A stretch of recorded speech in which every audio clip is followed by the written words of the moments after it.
Hello and welcome to BreviTV, where reality is our business. So today we have a very talented guest on the show who has won over 6 hackathons and done over 3 or 4 internships and has 3 publications and 1 patent pending. And currently he got an offer from one of the biggest companies in the world, Shell. Speaking of which, what's the petrol cost today? So I have your resume with you, and according to his resume, he describes himself as a car enthusiast, a meme lord, an anime enthusiast, and a women rights advocate. But you probably know him as the creator of Not FFCS app, or if you're from my college, you know him as the organizer of the biggest technical event of all time, Hack-A-Thon. Yeah, so welcome, Fury Squad XD. Thank you, Siddharth. Happy to be here. So today's video is going to be about how to make a stunning portfolio. I think your resume is one of your biggest advantage which you had during placements. So our first question is going to be how to be an alpha male. Okay, I'm just kidding. It's just practice, man. It's going to be about projects and resume. So the first question is going to be about what kind of projects are going to be useful in your resume. What kind of projects? First thing is, I've seen a lot of projects, like people do a lot of machine learning and AI because it seems all cool. Yeah, it is cool. But what they end up showing is a Jupyter notebook or a terminal console, and then they say, so the algorithm works and here's the output. That doesn't convey anything. You need to, the algorithm is good, okay? The technique you use is astonishing, okay? But if you're not able to deliver results, that project is pretty much useless. You need a visual interface or something tangible that people can see to believe that your project is actually working. So yeah, a lot of computer science guys just discard the last part, which is the one that gives your project actual impact and meaning. So make sure you can show your results, web dashboard or any animation, or if it's an algorithm that can be simulated, do it in get a 2D or 3D simulation of it. I think that really makes you stand out compared to the rest, which is just the implementation on a console that no one understands what's going on behind the scenes. True. So for the people who are living under a rock, this guy has won over 6 hackathons. So why don't you explain to people what is a hackathon in simple words? A hackathon is basically, most of the time, is a 24-hour event, and you just go in there and they'll give you a bunch of themes or problem statements that you have to solve within 1 day or 24 hours. You don't sleep there. You code all through the day, all through the night, and you come up with a minimum valuable product, an MVP, and you present it to your judges. And they determine whether your project and implementation is good or not. So that's basically what a hackathon is. And hackathons are a great exposure to actually learn. Like 90% of my learning comes from hackathons. Like, there's spikes in your productivity. Like you're in the flow state and, you just keep coding all through 4 hours straight. And, you learn a lot during those times. And it's also fun to, hang out around with your friends all night, just chatting and having fun. Also building something meaningful together. And if you win, that's also another amazing experience. Yeah. So obviously you worked on a lot of projects. So what goes through your mind if you're trying to make a project? Like what gives you idea of, I need to make a self-driving car. I need to make a blockchain health application. What goes in your mind into making some idea? I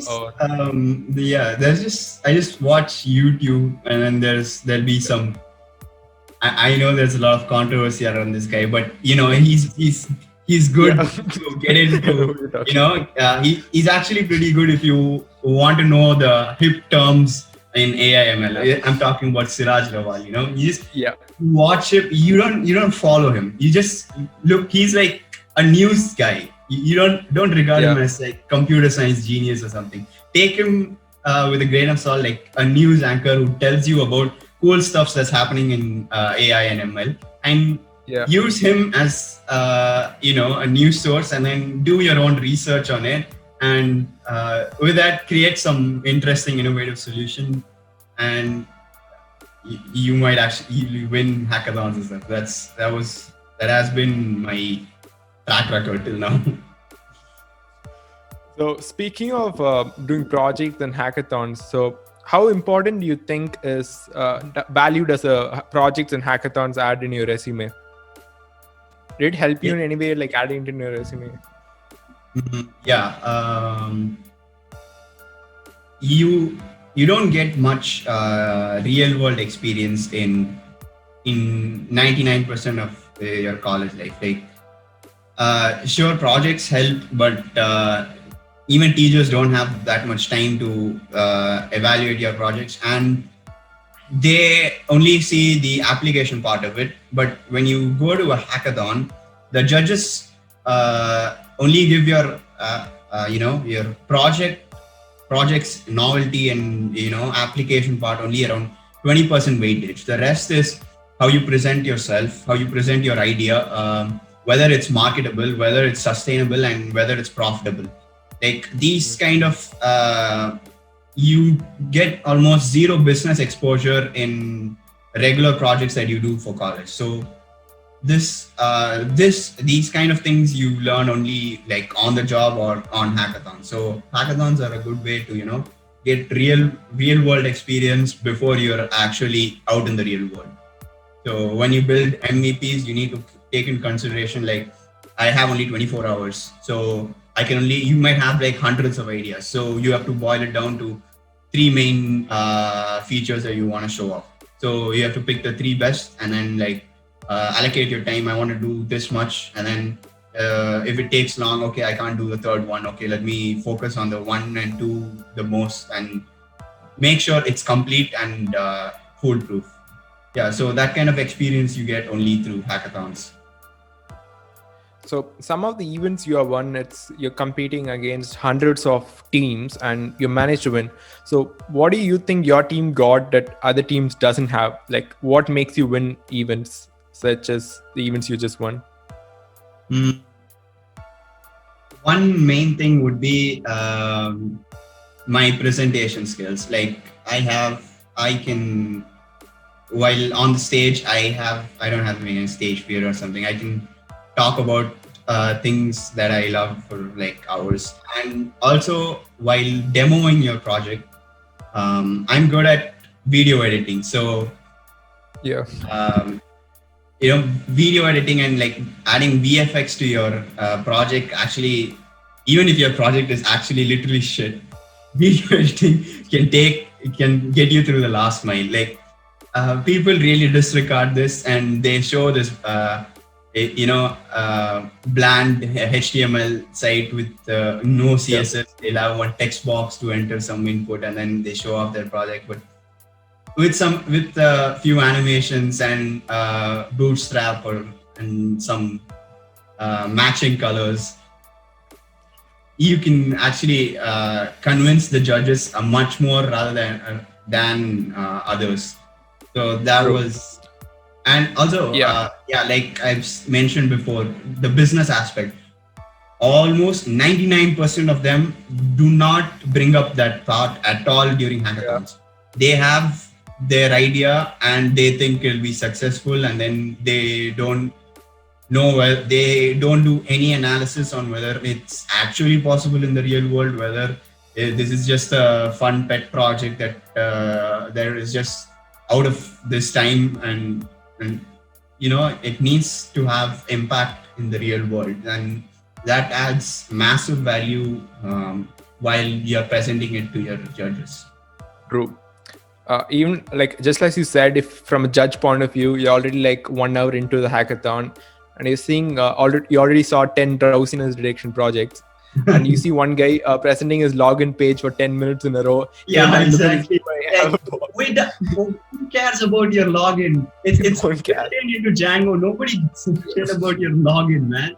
Like, show me the project. Kind of I frustrating. know you took. I know you spent around 5 hours building that cool login animation with the circling, but it has nothing to do with their project. Anyone can do that. But Yeah, yeah, true. they waste so much time on the small parts that are insignificant.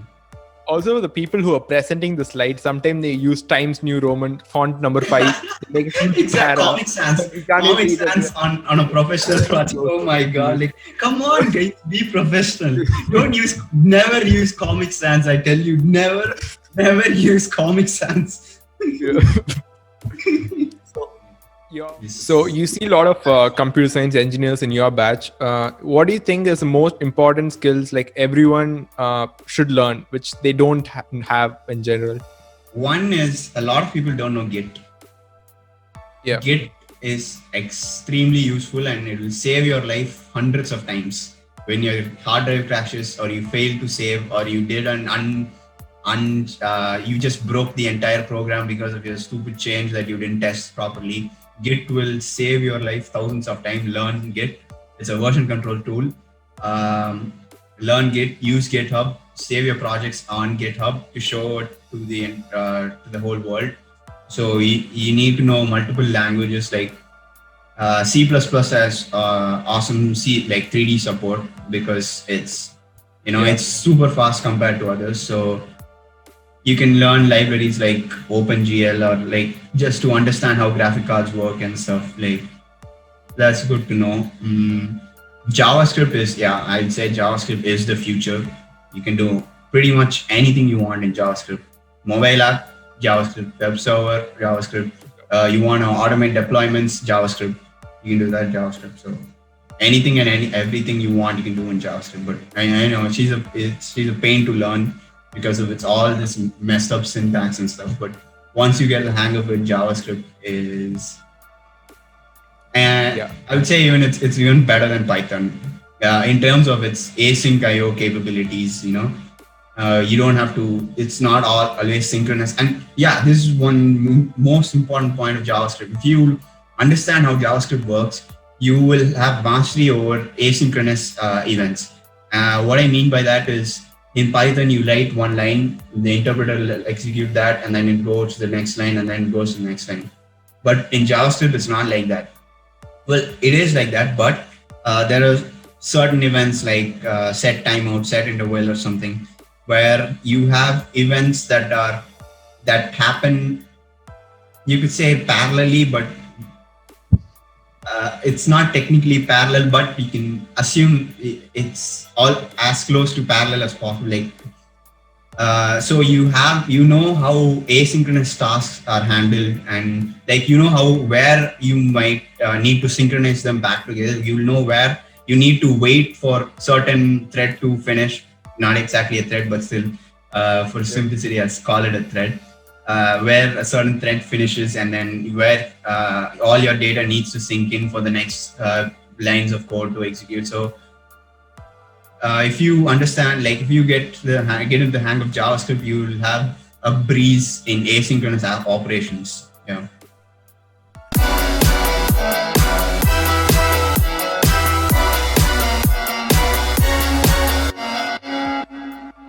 Okay, so this segment is going to be about resume related questions. So one of the biggest one of the coolest things Sanath has is amazing resume. So the first question about a resume is, he has done like more than 3 internships, I assume. So in times where we pay to join a company, so most of people I know generally pay to join a company, or they work for a company for free. The biggest scam ever. Don't ever do that. I just want to tell you that. Do not pay to do your internship. That is the biggest scam anyone. They have to pay you. Okay? Yeah. That is the biggest bullshit that I've ever heard, that you get paid by exposure and experience. No. Do not take a risk. Do not do an internship if they're not willing to pay you, or they're trying to trick you with a certificate. Even I can create a company in a day and then give as a CEO, I can just create a certificate saying, oh, I did all this. Okay, I'll just sign and give myself a certificate. Do not do that. It's a scam. They're just trying to trick you and then get all your get free labor. apprenticing Okay. So the question is, in a time where we pay to join a company as intern, you have managed to do internship in like 3 or 4 companies. So how do you get all these offers? So like, I don't know, most people I know are still searching for internship offer. They have to finish for 2 credits and they're not able to do it. Like, how do you get all these offers? Yeah, networking is pretty important. That's why this is one of the most important reasons you go for hackathons as well. So when you go to hackathons, you meet a lot of judges and mentors. So I was lucky, and I had an experience with network with a lot of mentors and stuff. So when they come and want to, review your project, like before the judging even starts, they'll come to your, your booth or where you're sitting, and they'll want to know what you're doing, and they'll give you tips on how you can do it and how you can improve it and stuff. So when they come, you get the opportunity to talk with them, and most mentors tend to like our projects, and we get their their company cards or emails. And when college is over and we have 2 months of free time, we just contact them saying, oh, we met in this hackathon, so I was wondering if you have any internship opportunities, or they itself call us also. Like I've gotten calls from 2 or 3 companies before. It's like when they met us in hackathons, and they call us like, we are hiring interns now, like would you like to join? You'll get a stipend for that. And that's how it happens.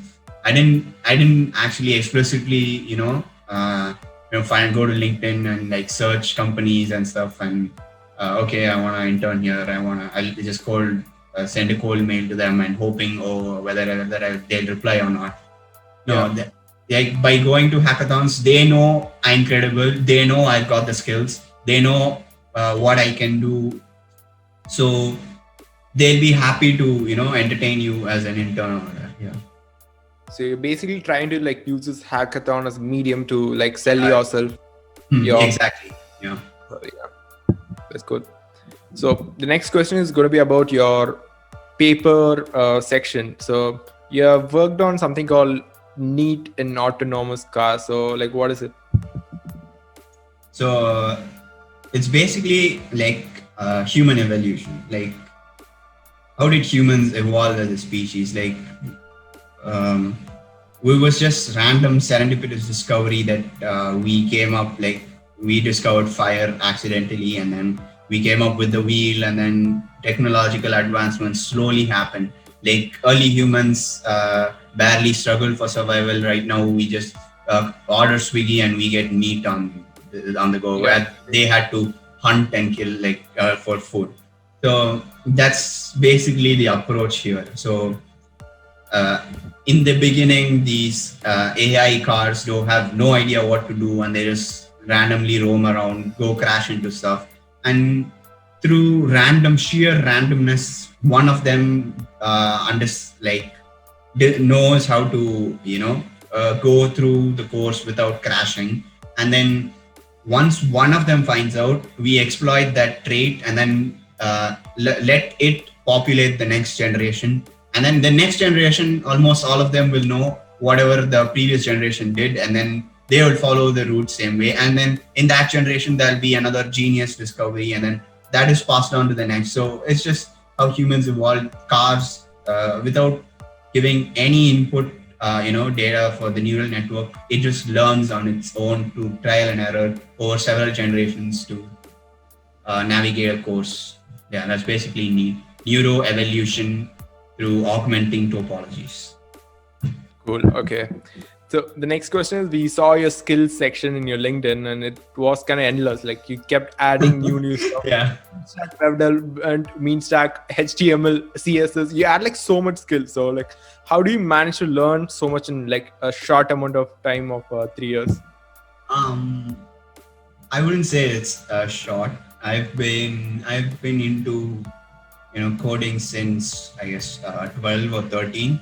That's when I started C++ seriously. That's when my first skill would be game development. I started with 2D game development, just platformers and scrollers like Mario and stuff. and then I went to Unreal Engine 3D, first person shooters and stuff, and I coded game logic and stuff. So I'd say that's where I got my like an intuitive understanding of why object-oriented programming is so crucial to large projects.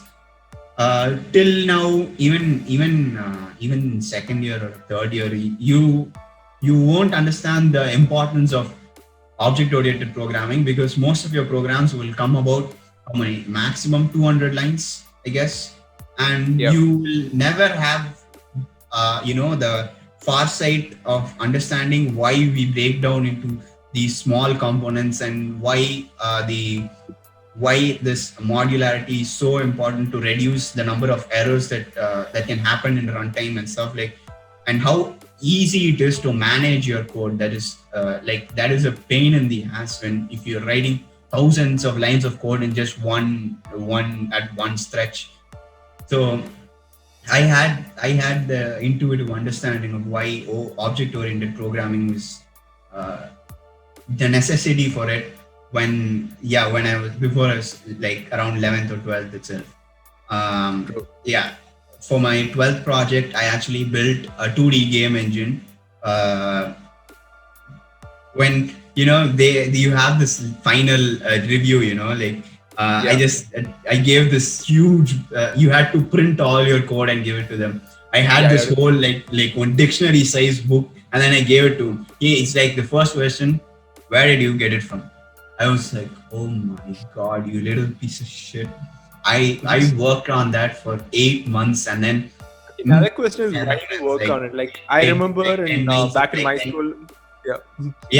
Same school. Yeah, so I remember in my school, like there's a popular snake game in C++. People in my class just copied the same code. One guy literally failed in computer science. He made a huge graphics in Turbo C++ snake game, and he showed, and the guy's like, yeah, okay, cool.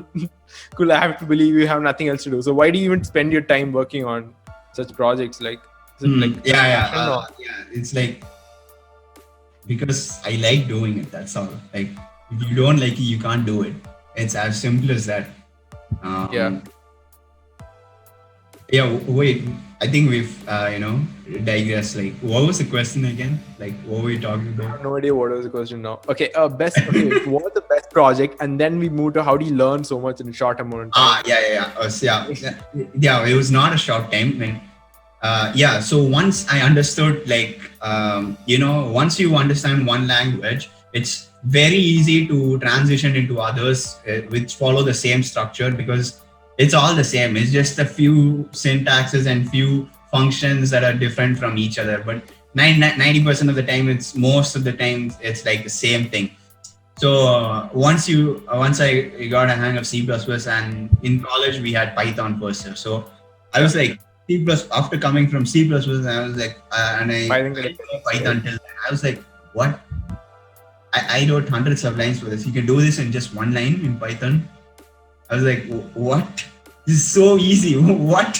Why am I wasting so much time? I honestly feel like the people who have not done C++ in 11th and 12th and directly jump to Python, and they call themselves data scientists.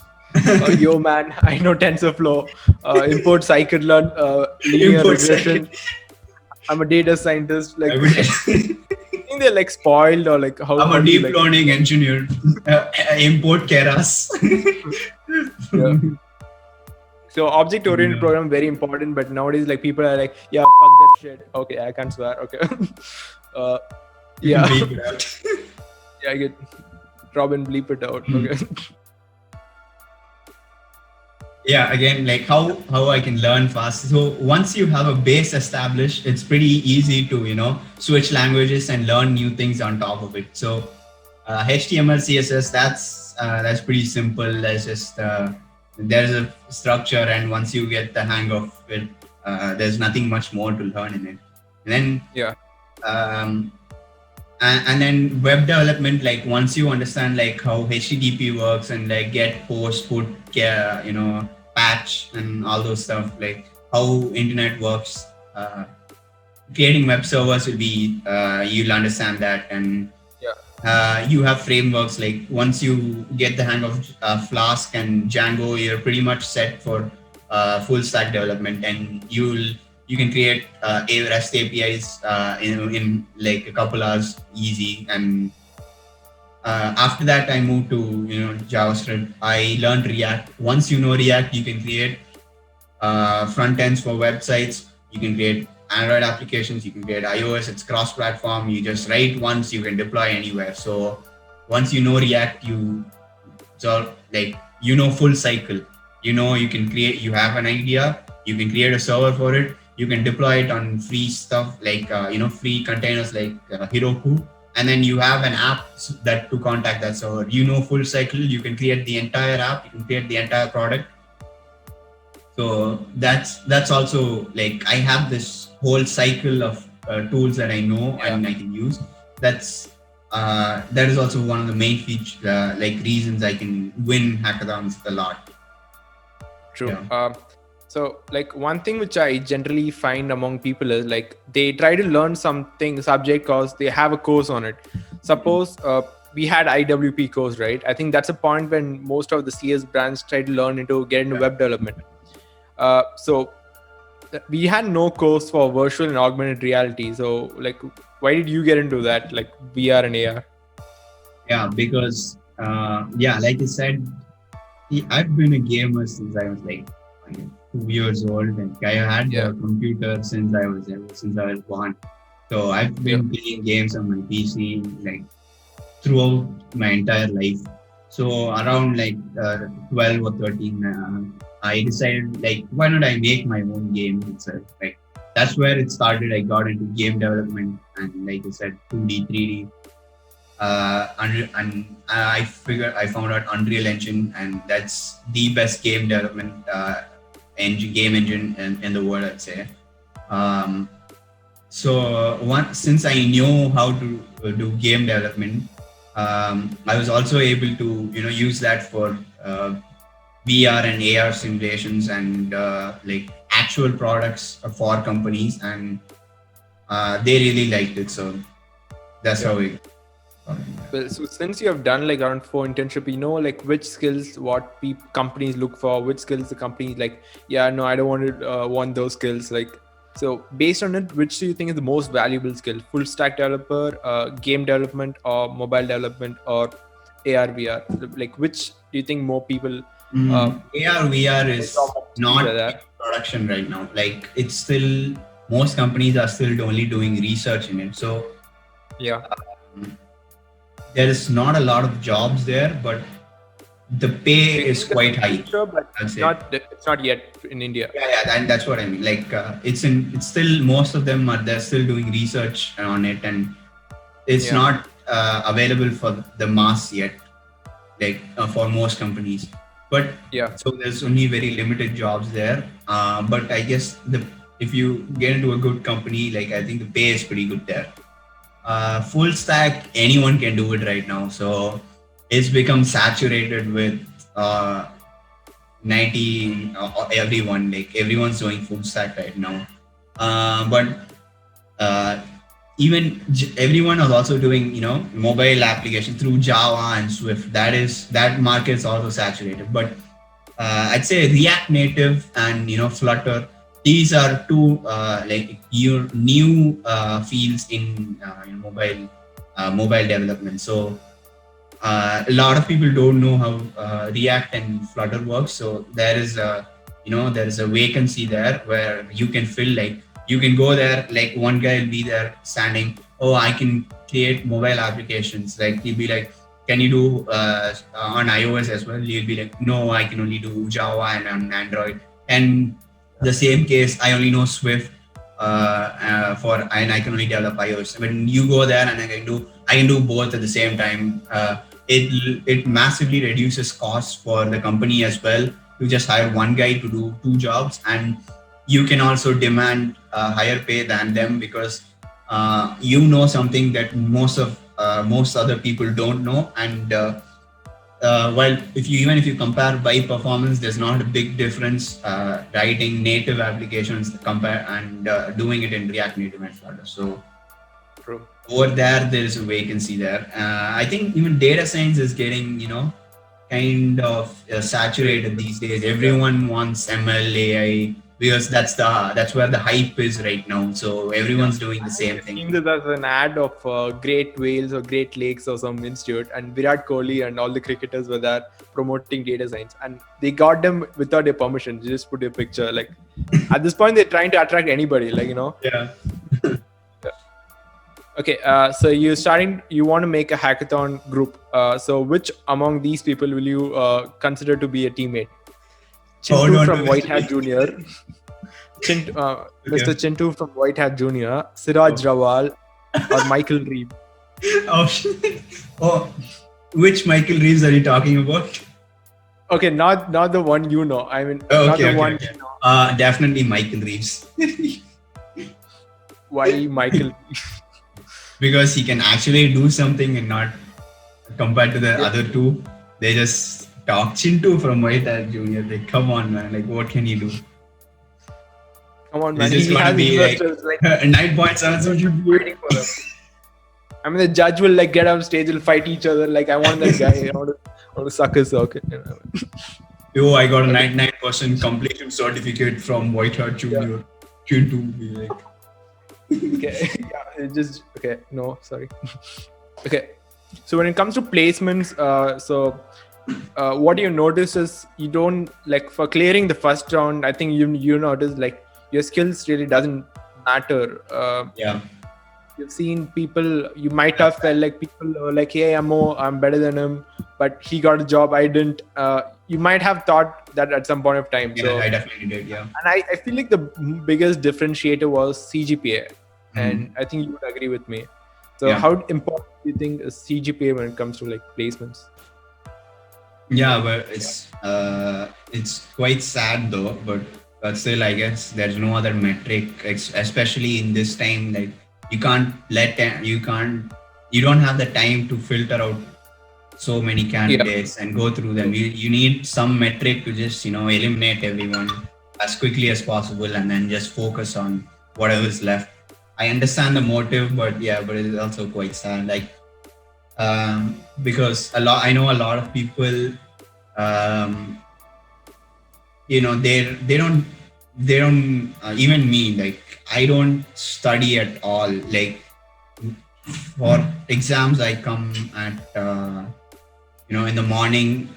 Like it'll be, I guess, for Cat 2. Cat 2 it's open book, so you can leave that. Cat 1 8 o'clock means I just wake up and then come in the morning, like in the bus or something. I only start there and then I just I know what the stuff is in there, so I just write my own stuff and then I get an A and then I guess go. I don't care too much about grades. I don't want to waste time studying this. I want to do my own projects. I want to learn different stuff.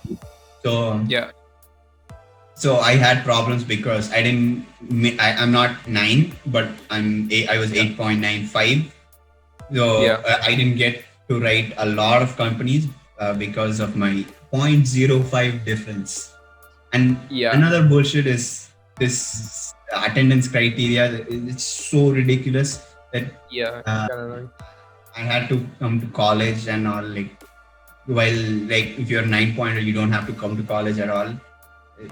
It's just kind of sad though. Like some companies like hire web developer for some companies you see in slot 1 hiring web developer for 30 LPA, and you're like, I can do a good job.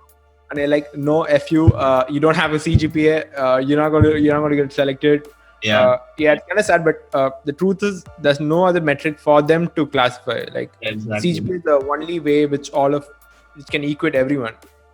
So it's kind of sad, but just have to accept, him. I'm not going to say any names. Don't worry. 9.7 can't git pull and copy a project. Like, come on, dude. Like, what are you going to do in a real job? Hey, man. Okay.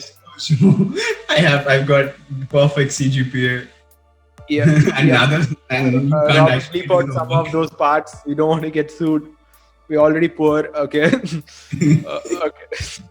So talk about Shell. Like Shell, I think it's in the Fortune 500 list. It's like the number 2 richest company in the world, and obviously they have some high standards because if they're are one of the biggest company. They have high standards. It is a super dream job. So how did your interview go? How did, like you? Okay, and Yeah. as a recall, it was your first interview, right? Because Yeah, my first it interview, was your and first I interview and just you nailed it. got in. Yeah, immediately. Yeah, like Unlike most interviews, they didn't waste my time asking, do this coding problem, do this graph traversal, rotate this tree and all that bullshit. Like, I let me tell you, I did zero preparation in competitive coding or for placements. Because like, even if I didn't get any company, I did not want to do that because that was against my, how do I say that? That's against my will, I guess. Like, I did not want to, game the system and get in. I wanted to get in purely with my own skills, and I did not want to, find these hacks on the list of problems that they'll ask and then just do this. So that's what I did. Like, I did zero preparations for coding. I was confident that I will get a job. Even before this, I got like interviews in Virtusa and stuff. So this is another important thing that I want to mention is like, these companies, like for like crap pay, they come and ask you to do complete projects that are worth lakhs, and they ask you to do it in a month and show it to them in the interview. I turned them down. I sent a mail to Pat saying, no, I don't want to do this. I'm not gonna do this. I withdraw myself from the interview. Like, that project is worth in tens of lakhs and tens of 20 lakhs, and he's gonna pay me 5 lakhs a year. Like, I didn't have this question, but you kind of like made me like think of this. Like, you find all these companies in India like demanding so much skills for very less pay. Like what you just said, they demand a project for getting shortlisted for a different round, I guess. Exactly. And they also want you, they want complete documentation of that so that they can sell it, and like they can, ask some of their own engineers to continue what you've done and do it. Like, it's a complete scam. Just get yourself out of it. It's not worth it. Taking advantage of desperation. Like, people already are like kind of panicking. Oh my God, it's COVID. I'm not going to get a job. My hands are shaking. That panic is there. Like, don't give in to code fear. There will always be another job in yours. If you're confident in your skills, do not panic and just get a job. Like, there will always be another job. Like, don't give in to the fear mongering among this. So I feel like you had a completely unique approach to placement, but still ended up with a decent offer. I'm not sure if it's going to be applicable for everyone with the same mindset though. Like, you must be having an exceptionally good portfolio, or almost 9 or 10 in every other thing to probably get a good job. So probably Sanath is a perfect example of. Even in Shell interview, like I said, like, they didn't ask any technical questions at all. They were all asking about how was your leadership skills? Like, how did you manage your team? Like, how do you meet deadlines? How do you estimate whether you can do this project or not? Like, how do you establish a timeline for the project? Like, how will you determine whether you commit to this project or not? Like so many questions that had, like, they didn't bother about your these coding questions and waste my time, like, because I've already cleared the coding round. That means I'm capable of coding. So, but this is the truth. Like, not everyone has. If you have a crazy good portfolio, if you think you can get a job with your skills, then sure, go for it. If else, you need to prepare for placement. I think that's what. I understand what you're saying. I mean, not everyone has like a good portfolio. Like, they kind of depend too much on the placement. So like, sometimes it is unfair, but some people have to accept. So you have to beat the system, and then you can change the system later. So we thank Sanath for being a sport and sharing all this cool stuff. So he'll be getting a Hot Wheels car set, batteries not included. And if you do want to give any small advice for all the nervous juniors, like, like, oh shit, it's placements, it's COVID, I'm going to be looking for a job on LinkedIn, I'm going to put interested in every LinkedIn post I find. Yeah, I'm I going to just changed my LinkedIn tagline to meme lord. Like, yeah. Yeah. Yeah, like don't take placements, I guess, too seriously. I guess like take everything with a grain of salt. Like I know it's important. I know you want a job, but don't get too depressed that you didn't get in. You didn't get selected. Like that's happened to me. Like so many companies that did it to me. Like I just like to believe like it's it's your fault. Like, it's the companies that's gonna lose me. Like, I'm a golden goose for the company. You lost me. Like, come on, dude. Like, you didn't. I didn't lose you. You lost me. Yeah, that's the mentality you gotta have. Yeah. So thank you guys for watching this video, and I think Sainath hopefully shared some valuable information about projects and hackathons and how to build a really cool portfolio. So I feel Sainath is a perfect example of having a good portfolio help you get a job no matter what. And so yeah, thank you for watching. Stay tuned for the next video.